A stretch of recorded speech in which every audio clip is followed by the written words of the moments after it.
It feels great. This is obviously I didn't know this was a chance that we could do that today, but it makes that win even much more better. And for me, it was honestly like this is my third time playing the Detroit Lions. This is my first time beating them. So for me, we clinched the playoffs, but we all have also been a team that has, shown us a defeat twice. For me, twice in a row. So it's even more of a blessing to be able to get that win and get into the playoffs too. Seems like all the guys didn't know that you were going to clinch a spot. Yeah. How much of that is that's just the way you guys are brought into the system, or there's a bigger goal out there anyway? I think it's a little bit of both. We don't talk about those type of things. We don't talk about clinching the playoffs. We don't talk about, hopefully getting to the Super Bowl. We don't do none of that. We just focus on each and every single day. Today's Sunday. We're gonna move on from whatever happened today for the game, and then continue to keep getting better. I think that's been the motto or the focus of this whole year is just continue to keep getting better after each and every single game, and not looking at the so-called results, but more of just like how can we improve. And so to me and this team, I don't think we've ever heard anybody talk about any playoffs or anything like that. It's just consistently getting better, even every day.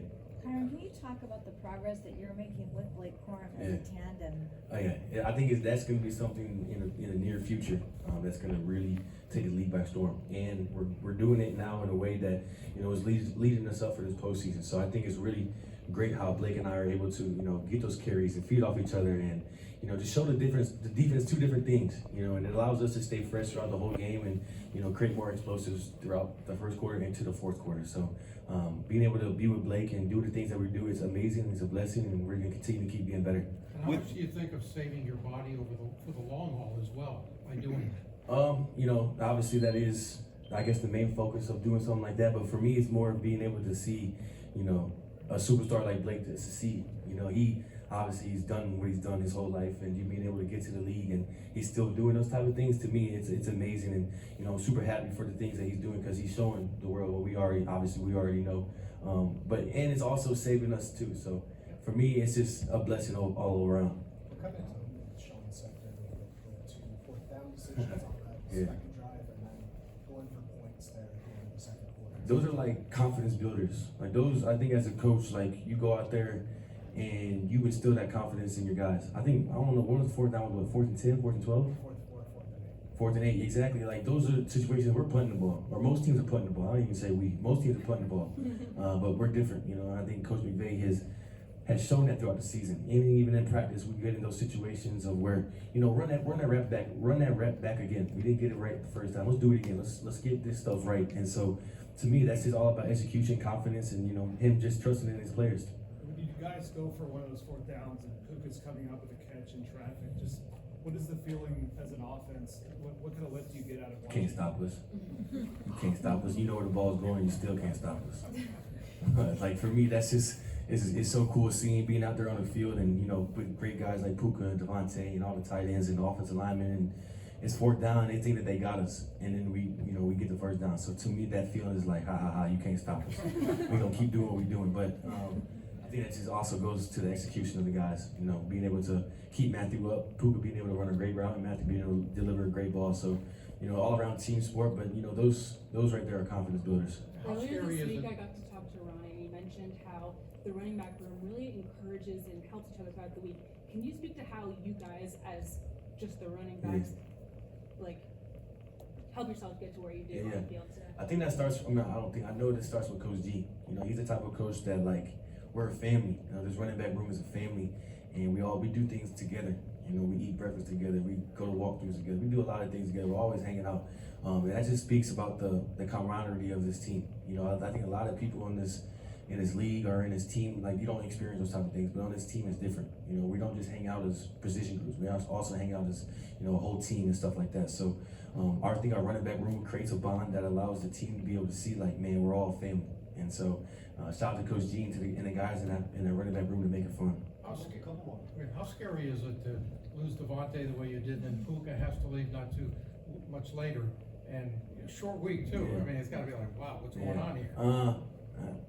I'm not scared. I got confidence. I got faith in whether Devontae's out there or Puka's out there, whoever it is. I know the job's gonna get done, and that's just kind of the overall mindset of this team, the next man up kind of mentality. But we're praying for Devontae. Obviously Puka's okay, but Praying for Devontae, hoping that he has a speedy recovery, hoping that's nothing serious. But whoever it is that's gonna step up, whether it's Mumph, whether it's Xavier Smith, man, I'm excited. It's gonna be a show. The one thing that we've heard is you guys are built for this. Yeah. Has that been a theme from the beginning of the season? And can you describe what From training that camp. means? Okay.